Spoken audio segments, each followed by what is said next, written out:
ráno, ja vás vítam pri mojom ďalšom dieli Zázračných rán. Vidíte, že ľudia sa už ponáhľajú do práce, teda po niektorých, no a ja teda začínam. Vizualizácia nefunguje. Vizualizácia ako pomôcka pre dosahovanie našich cieľov nefunguje samostatne. Nefunguje bez fyzickej aktivity nasmerovanej ku realizácii nášho sna. Nestačí len snívať o tom, že niečo chcem dosiahnuť. Veď ani sen len tak sa nesplní. Nakoľko aj týmto snom, ktoré sa splnia, musia predchádzať určité činnosti. Keď snívame, tak snívame o tom, ako niečo robíme. Predsa nemôžeme čakať, že nám jablko spadne na hlavu.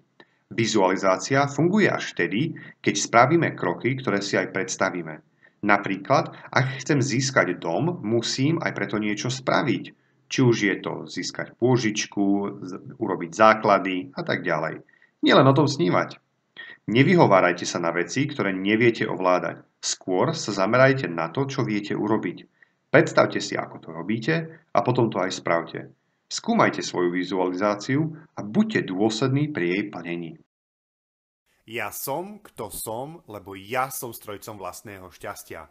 Verím, že svojím príkladom pomáham ostatným. Bojujem za správne veci, za veci, ktoré verím a veci, ktoré chcem v živote dosiahnuť.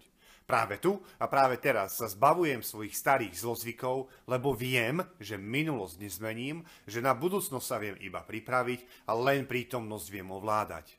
Práve preto sa budem tešiť z každého momentu, ktorý dostanem.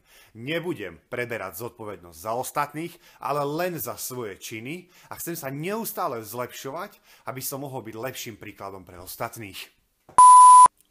A to bolo ďalšie video o zázračných ránach. Denník, pri ktorom si budujem nové zvyky.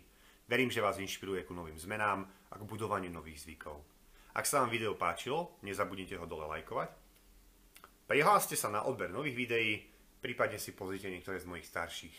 Ja vám ešte raz veľmi pekne ďakujem a prajem vám príjemný deň. Čaute.